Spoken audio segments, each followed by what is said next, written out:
Good morning, everybody. Welcome to Houston Oasis. Just a reminder if everyone could put their phones on vibrate. Whoa, we good? Yep, thanks. All right. Welcome, good morning. Everyone grab a seat. We are Houston Oasis, a secular community of compassion and reason. My name is Tim. I serve on the board of directors as your treasurer. To my right, you will see our core values. Take a second. Good. Okay, I want to point out one. Reality is known through reason. In the past couple of years, disinformation has been a bit of a problem if you are on the internet or following news sources. It's pretty easy to ask an expert who kind of works within these things if you want to follow their reason if you don't have to work on your own. So I would recommend possibly doing that. Okay, today we have a community moment by Lou Cana to start us off after our musician. He will be speaking about awe and what inspires awe. After that, our main talk will be from Alenka Cardenas. She is a Wetland Outreach Coordinator at the Bayou City Waterkeepers. And our musician today is Joseph Crump. Now, I will present our main speaker, Alenka Cardenas. She will be speaking on the Wetland Watch and community advocacy. Please help me in welcoming Alenka to the stage.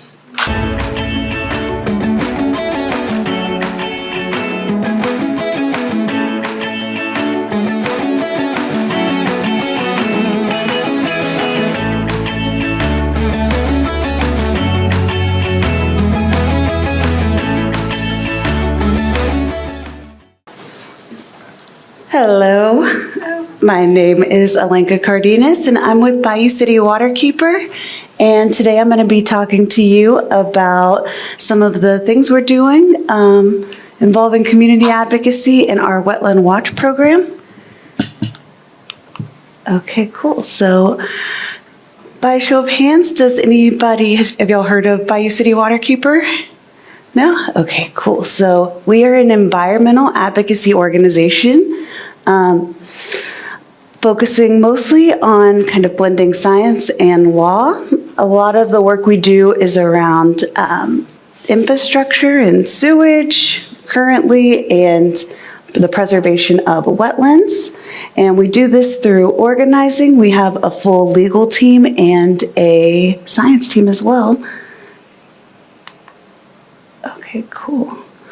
And we operate in the entire Lower Galveston Bay Watershed, so it includes all of these regions here. Okay, we'll go through. And yeah, I'll talk to you a little bit. So flooding has definitely impacted Houston in a lot of different ways. We've had over 5 major flooding events in the last 5 years, so it's been pretty difficult to manage, and in order to kind of mitigate some of this flooding and the amount of water, there's some kind of nature-based solutions that we can use to prevent some of this flooding. So one of the ways we can do this is through the preservation of wetland ecosystems. So wetland ecosystems are defined as a transition zone, which are in between a dry and fully aquatic climate. Normally, you'll see a variation in topography in this region, so kind of a change in elevation. So if you think of like a creek or a river or a bayou, you're always going from an area of high to an area of low. That's one of the key indicators. There's some other key indicators as well. So if you're looking for what a wetland is, you're going to look for hydrology, which is the flow of water in and out of the area. Soil, so what type of soil is present in the area, and vegetation. So the type of vegetation can also be an indicator for whether or not the area you're in is or is not a wetland, if you're wondering if you perhaps like live near one or are in one. Some of the unique qualities that wetlands can provide. So filtering pollutants, a lot of plants are really, really great at not only filtering pollutants, but capturing some harsh chemicals as well as like heavy metals. So this can be a really good service whenever it's flooding and you're getting all types of floodwaters, right? So capturing carbon. Once again, a lot of the plants that are in aquatic wetland ecosystems, like riparian areas, are really great at capturing carbon and helping to reduce flood risk. So in order for a wetland to function at its full capacity for holding floodwaters, it needs to be about 50 to 100 acres. So that's kind of why we really advocate for the preservation and protection of large-scale versus small-scale wetlands. Okay, and this is a link to our Wetland Watch Hub, but if you're able to go, that would be great, but I'll go through it with you guys, so.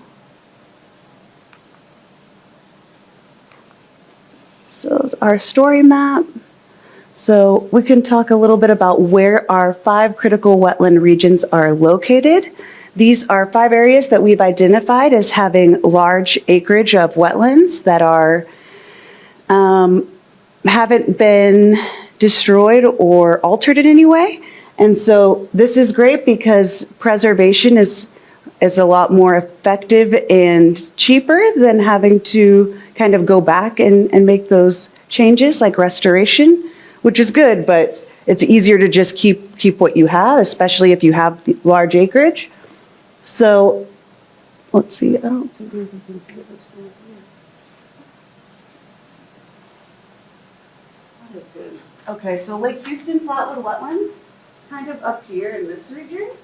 It's the immediate headwaters to Montrose and this area. So this wetland, this large wetland, is going to affect a lot of, its ability to retain water will affect downstream. So downstream is in the city, right? So this is really kind of an important one, especially for the ship channel and in this area as well. Greater Lake Creek, this is kind of near the woodlands. There's the Greater Haiti Prairie and Trans Brazos and Anahuac Coastal Prairie. Trans Brazos is in this region, Anahuac Coastal Prairie is to the, but yeah. You can keep going. Yeah, it's kind of a light picture. Okay. So yeah, I think I kind of talked about this. So these areas are really important just because they're so large, and these large tracts are really support functionality, so flood mitigation and diverse ecosystems. Downstream communities experience flooding, so they help prevent other communities that are downstream from flooding. Lake Houston is very critical for the ship channel specifically, really, so.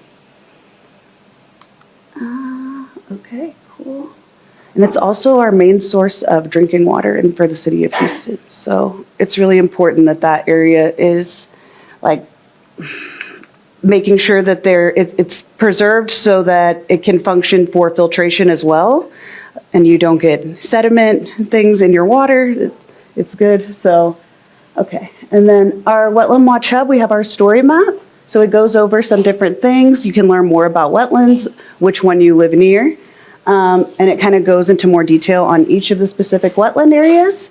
This is like the introduction. It will give you a kind of a basic, more detailed like rundown on kind of what a wetland is. Yeah.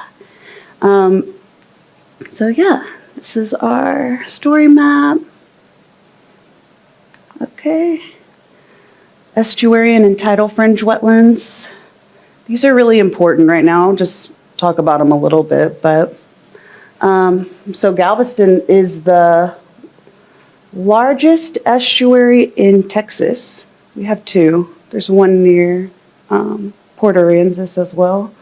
But yeah, it's a really important ecosystem. It serves as like you could think of it as like a nursery kind of for fish and other aquatic animals and invertebrates.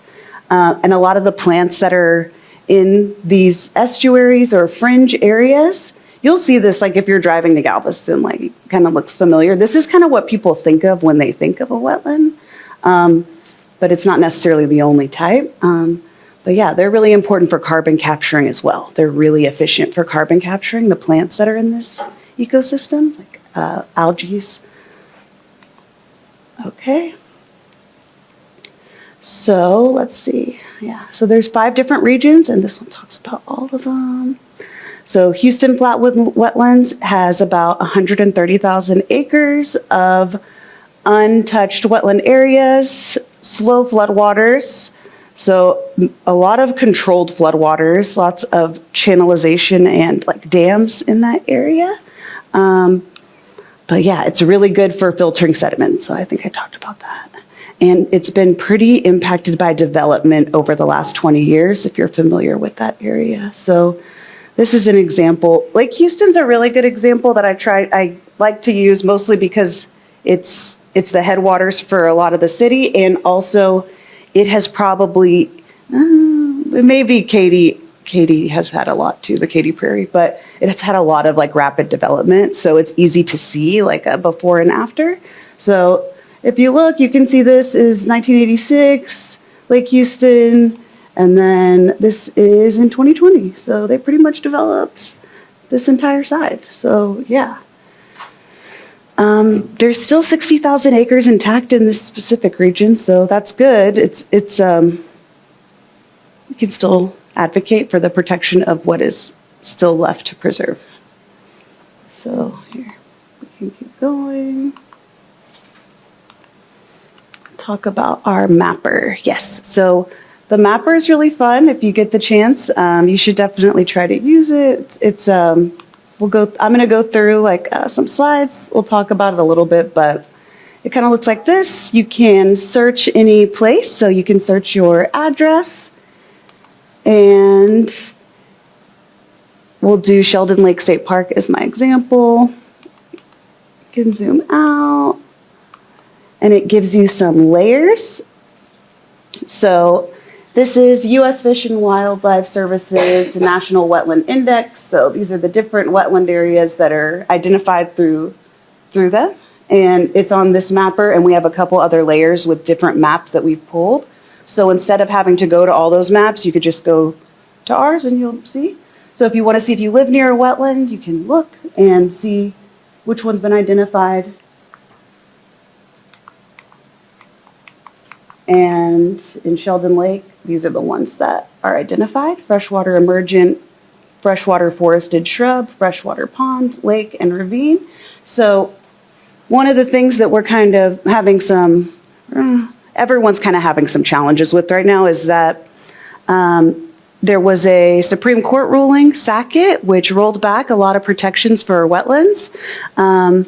That Supreme Court ruling basically made it to where the definition of a wetland is always been something that has been like contested, or, yeah, I guess like you could say that. It has changed over time, depending on like, I don't know, it's just changed. And so one of the things that has happened with Sackett is that it has rolled back a lot of protection for wetlands. So instead of a wetland being considered, anything that qualifies hydrologically, aquatically, and through vegetation, it only really considers hydrological connection to a water body of the United States.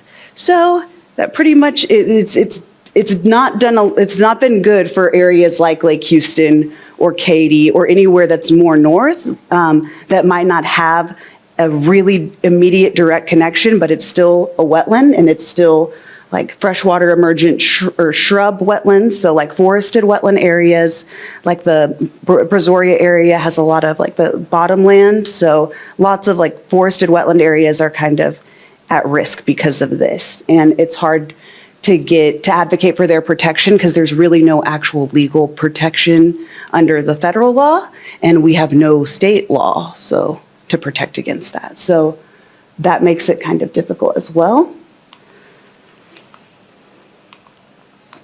Okay, this is our BCWK wetland. This is the ecological layer. It just kind of captures a little bit more of some wetlands that were identified through aerial imagery. FEMA flood hazard map. I have had several people use this one to, if they're about to move or something, I'll tell them they should look at the FEMA flood hazard map and see if they're moving into a flood zone, because it's pretty important to know, because these areas are prone to flooding. So, yeah. So if you live in the dark purple 1%, it's not great. You want to try to stay out of that area, that 100-year floodplain. You really aren't supposed to be building in that area.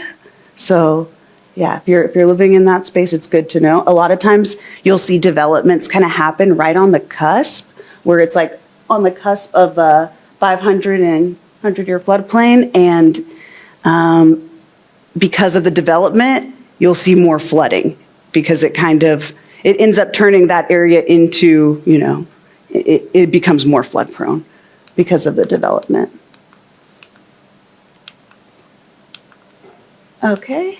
So we have our Wetland Watch survey. So this is one of the tools that we've been using. So our organization uses public notices and other things like that to advocate for the protection of wetlands. So if someone, like a developer or the Port of Houston, anybody is proposing a project that is going to impact wetlands in any way, they have to submit a public notice to the Army Corps of Engineers. It's public, it's on a website, you'll see it. Not a lot of people know where to look.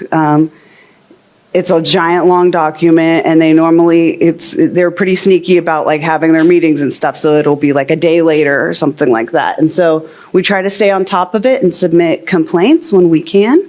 And so their Wetland Watch survey just helps us to know when there are developments popping up in an area. And yeah, it requires some citizen science for that. So you just go to our survey and fill it out, and you can circle the area with a tool or type in the address, upload some photos, and then we're able to go in and through our maps and stuff, use that to kind of do a desktop analysis and determine if we're able to advocate for the protection and who we can talk to, like legally, to make sure that it's protected. If it is a wetland, and if we can find a hydrological connection. So, okay. So we do workshops and presentations. So if you wanted to do a presentation, you can submit there, and and then right now, one of the things we're working on is a focus group. So we are in Northeast Houston and Baytown, doing a survey in collaboration with Stanford University on the perception of green stormwater infrastructure, which is things like permeable pavements. So basically the opposite of what channelization is. So when you think of all the concrete in the bayous, kind of the opposite of that. So a lot of the infrastructure that Houston has right now is considered like heavily gray infrastructure. That's kind of what we're using. So if anyone ever gets a chance to go out to Exploration Green, that's in Clear Lake, they have a really good example of what a good green stormwater infrastructure or GSI project could look like. Let's see. But yeah, so our Stanford survey, we're having about like 300 people participate in that. And they are going to be we're trying to gauge perception of green stormwater infrastructure in those areas and on what scale people are the most receptive to green stormwater infrastructure. And so that's something that we are doing currently. Wetland walks. So I host wetland walks about 4 to 5 times a year, maybe more, maybe 6. I'll be having 2 this spring, but these wetland walks are really fun. They're basically we'll go through a wetland area depending on what watershed we select, and kind of go through and try to identify different wetland indicators to kind of better equip community members to know when they are in a wetland area, because that seems to be the biggest challenge, is people not really understanding when they are in a wetland area. And we'll talk about we'll have experts come and talk more specifically on wherever we're at. So like for Sheldon Lake, we had Andy Sipix attend, and he was the main person that did all of the restoration efforts there and altered the topography to match what it looked like 200 years ago, using like old photos. And yeah, so it's pretty interesting. We'll get to talk with a bunch of experts. We did the Nash Prairie, which was also really fun, and learned a lot about some plants. So depending on where we go, we'll learn different things. Baytown Nature Center, we went there, talked about some of the issues related to the Brownwood community. And that is our founder, Dr. John Jacob. But yes, so if you're interested in attending a walk or a presentation, please reach out. My email is alenka@bayoucitywaterkeeper.org. And if you have any questions now, I would be happy to take them. Yes? When are you already have the date for the upcoming walk? We have That one. was my question. We have a walk coming on March 22nd, and it will be in our calendar. So Bayou City Waterkeeper has like a running calendar. So if you go to that, all the dates will be in there. But I know that there is one March 22nd. You used a term I'm not familiar with, water shelf. Could you define that? Oh, watershed? Yeah, shelf. Oh, no, maybe I meant shed, yeah. Oh. Sorry.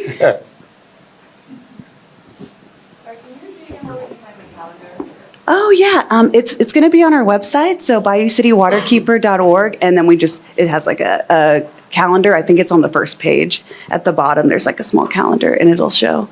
But March 22nd, there's an event, and then if you, Jesse Jones is having an event on March 1st, and it's a Nature Fest, and it will be fun. There will be a lot of different organizations. Oh, we'll be there too, but yeah, you could go there and get to see some people too, other orgs. Yes? Yeah, is this presentation available to us? I can give it to you, yeah. I can give you a copy, no problem. So if anybody wants it, let me Yeah. know, and I'll forward it to you. The government entities that do permitting and that are encroaching and so on, what are the government entities that do that? City, county, state? It's not really the government entities that are doing it, they're approving it. So Well, who's the approving? so the approving bodies for anything I that mean, is, they're the ones that give the permit, they right? give the permit, yeah. Yeah. So that's. Well, who are those people? So that's the Army Corps of Engineers. And that's who, we have one in No, every but region. The Army Corps doesn't do the development.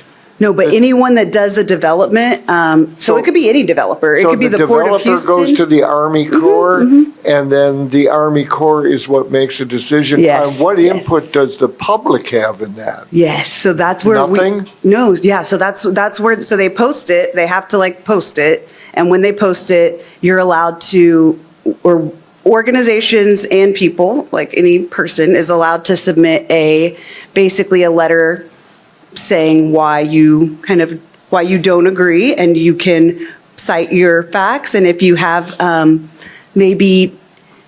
so for us, it's easier because we are able to identify some of the different ways in which maybe it does qualify as a wetland. A lot of times there is no mitigation plan, and they say that they are not impacting any wetlands, but if you look at, you'll look at the site area and you'll see, oh no, they're actually dumping a bunch of stuff in this area it is a wetland. And so even though they're not, it's a lot of indirect destruction. So it's easier when you have a way to prove it. So that's kind of what our mapper is serving to function as. And our goal is to kind of train people to use the mapper to submit their own letters, so that the public could submit letters as well for any public notices that come up in their area. So any pushback is really amorphous, and the developers are, Well, they're then not they, amorphous, they're, once the complaint is launched, they have to, the Army Corps has to launch an investigation, but if not, then they don't have to. and So- who, that Supreme Court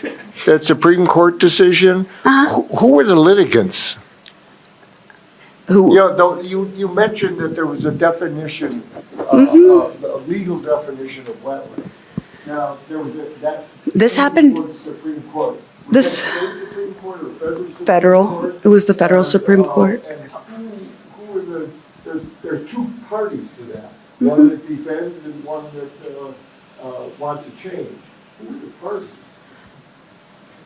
I just know that it was under the Trump administration the first time he ran, because that was like one of the last things that they did before they left office. It's just very pro-development. It just makes it a lot easier for people to develop. That's it. It helps if you want it to develop. If you're a company or an entity that's trying to develop more land. Second versus the Say what? second versus the Guys, let's let people mic.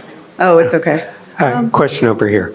Does defense of the wetlands area involve suppression of mosquitoes in the surrounding areas, something like that, to make it more palatable to the public? So that is kind of a common misconception with wetlands, is that they have lots of mosquitoes and things like that. So if a wetland is functioning properly, it shouldn't have lots of mosquitoes because there shouldn't actually be a lot of standing water. Water should be flowing. Standing water is not good in a wetland. It should be moving from one place to another.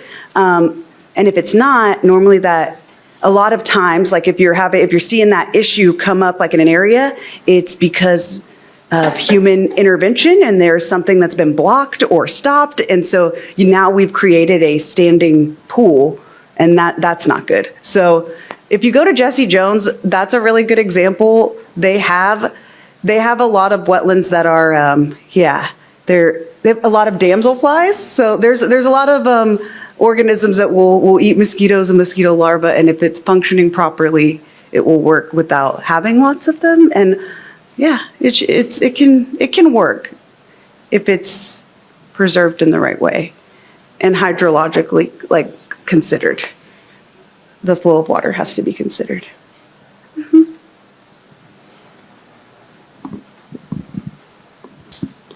Is there any way that the Bayou City Waterkeeper organization advocates for considerate, sustainable economic development? Any work in that area? Yes, so for green stormwater infrastructure, that's kind of where I would say that would fall under that category. So you could have small, medium, and large scale. So large scale would be awesome. That would be a giant, 100-acre preserved of wetlands functioning as a source of flood mitigation for maybe, somewhere that's more urban, right? And so that would be the great, but then you could also have something like as simple as permeable pavements, which would be literally it's concrete with more holes. So you would have grass in between the concrete. That's it. Or there's tiny things just to make it to where you're not having an impervious surface.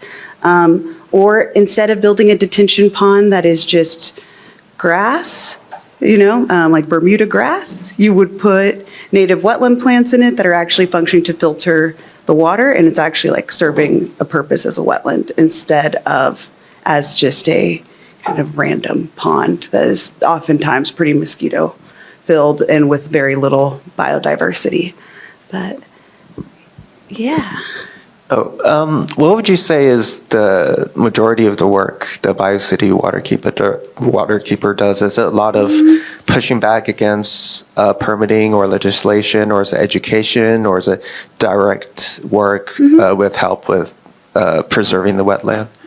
I would say a lot with legislation, just because we do have a legal team, which makes it a little bit easier for us to kind of to work with them. We're able to collaborate, and it's more effective. And then we've kind of grown a lot in the past year, so a lot more outreach and education has happened, which is what we've kind of been pushing for, to get people to kind of get more involved in the process, and get the public more involved in the process, more aware of what's happening and the rules and regulations that are kind of being implemented in our watershed. But as for direct preservation of wetland areas, no. Like we don't do we don't have like plants and things like that. There's a lot of organizations and conservancies that do though, and they're really great. So like a conservancy would be a private / maybe they have some government funding, but like acquisition of land. And in Texas, that is another big way, especially in these northern regions, that you'll see people preserving land. So like Bayou Land Conservancy does a lot of work in the woodlands. They have a lot of large acres of property that they have preserved by purchasing. So yeah, it's like land acquisitions and easements and things like that. But we're focused less on, we don't do that, we don't manage easements or acquire land. Our big thing is more legal work. Mm-hmm.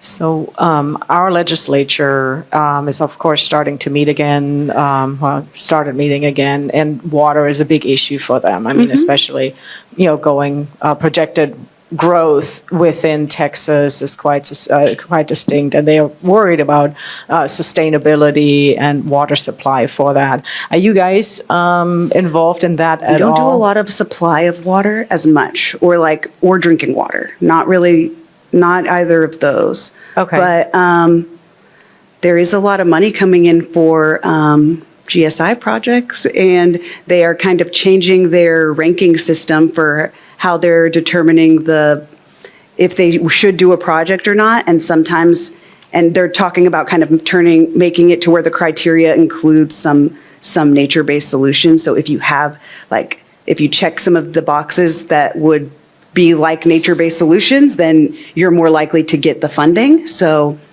I think it's going to be something that we're going to see a lot more of in the coming years.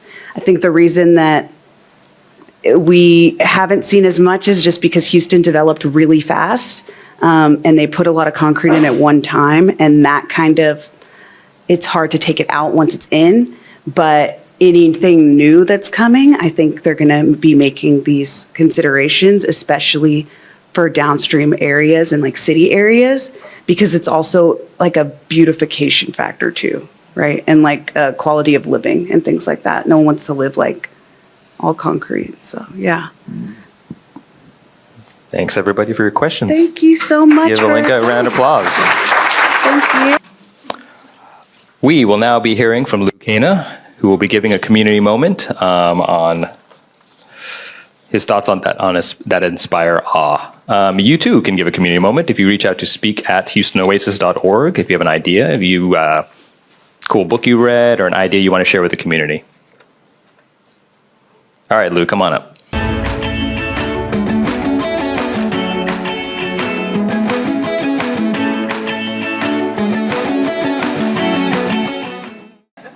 Try again. All right. Most of you know me. I'm fairly active with the programming committee.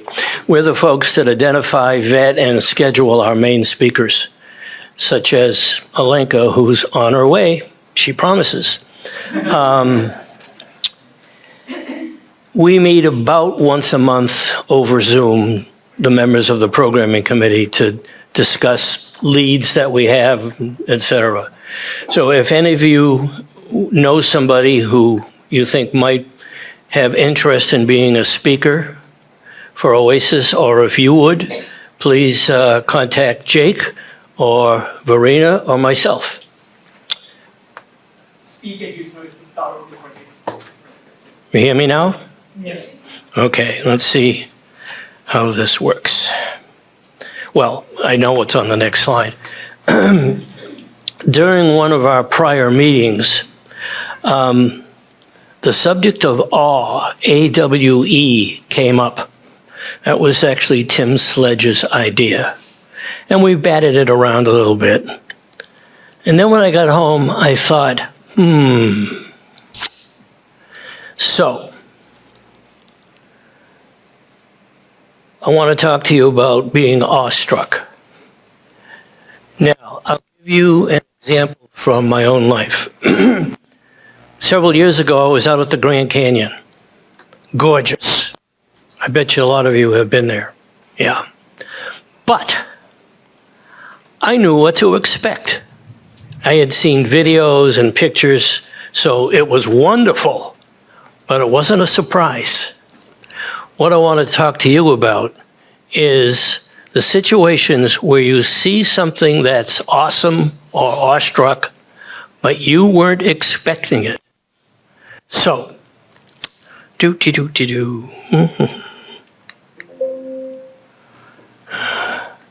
Okay. So the only thing I haven't told you is that the last thing that says, meaning the occurrence or object was a complete surprise.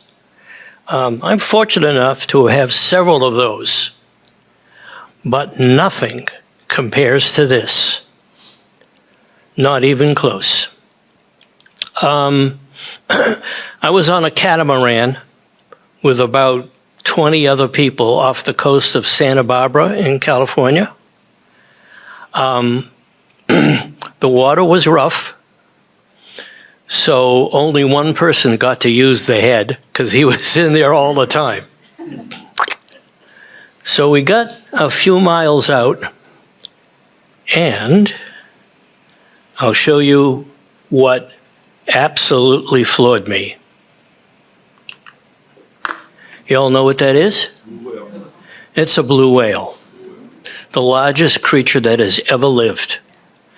And I never expected to see one. Actually I had a Polaroid camera with me, one of the old ones, and I took a picture of it. But they're an incredible creature. You know, it was mostly on the surface, but it seemed to blot out the sun. So, that was my adventure. I have others, I'll tell you about them later. Thank you. In our main talk, I want to remind everybody, today we are doing potluck, BYOL, so you can order some food and have it brought in before, well before we need to eat. And also we have released our 2024 annual survey. There's a QR code back there on the back table. There's a flyer. Just point your phone at that and you'll be able to take that survey. That is not the survey. That is for giving money. But thank you. I do. Jennifer is pointing that out. Also, there is a QR code. It's on the table. It's sitting on the table. Okay, I'm going to read a couple of announcements since we have some time for no reason. Upcoming events. You can always check our events by going to www.houstonoasis.org/events. Wednesday, January 29th, we will be doing Oasis Book Club at Cafe Express on West Gray from 7 to 9 p.m. There will be discussing The Book of Two Ways by Jodi Picoult. I hope I said that right. You can email or see Ginger, Ted, or email theodore@houstonoasis.org. Ted, is that still your... Okay. To be added to their emailing list. Our Northeast Houston monthly social will be at Backpew Brewing on Sorters McClellan Road in Porter, Texas on Sunday, February 2nd from 1 to 4.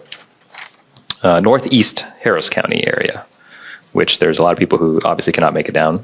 That's good for them. Our monthly board meeting is on Wednesday, February 19th. That's still... Third Wednesday of every month, basically. From 7 to 8:30, you can contact board@houstonoasis.org if you would like to get a link to the Zoom meeting. Blues Night is going to be on Thursday, February 20th. The Mighty Orc will be playing at the Big Easy on Kirby from 8:15 to midnight. Hot blues for a hot city. And also, there's going to be an additional, Mighty Orc normally only plays there. Well, he doesn't only play there, but he will be playing at the Continental Club this Saturday at 9:30. So a chance for people who cannot make it out on the weekdays, head out over to the Continental Club. Next week, our main well, you know what? I'll save that. Okay, a couple more announcements. We're going to keep on doing announcements until y'all tell me to stop.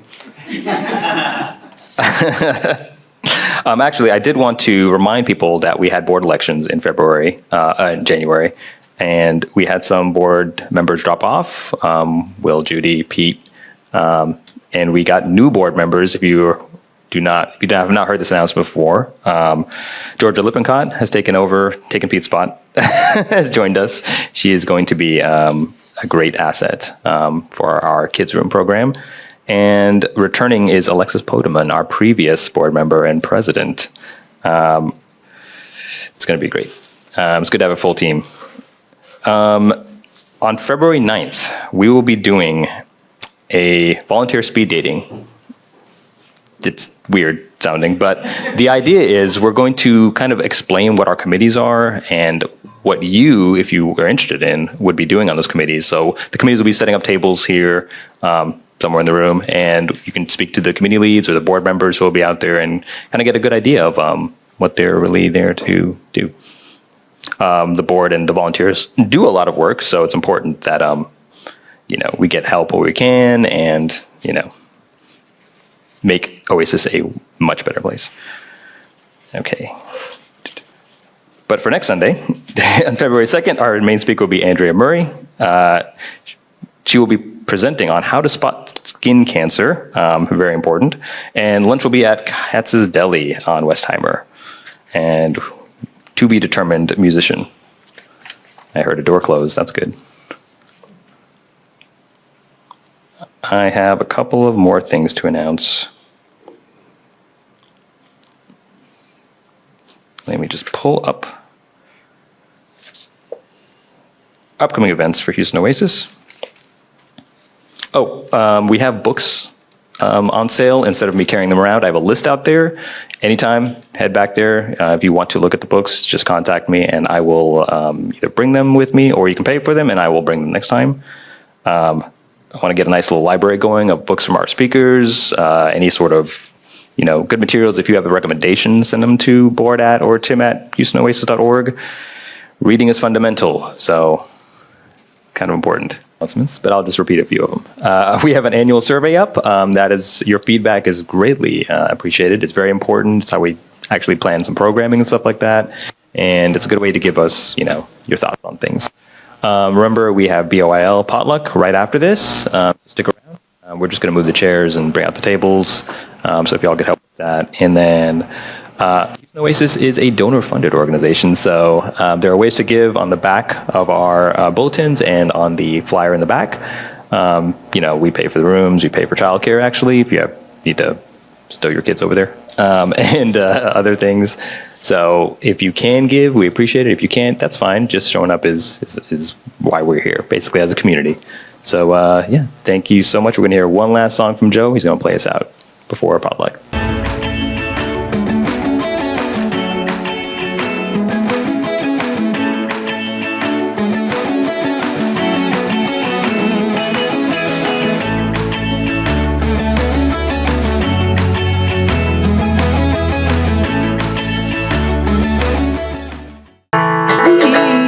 Swallow your pride.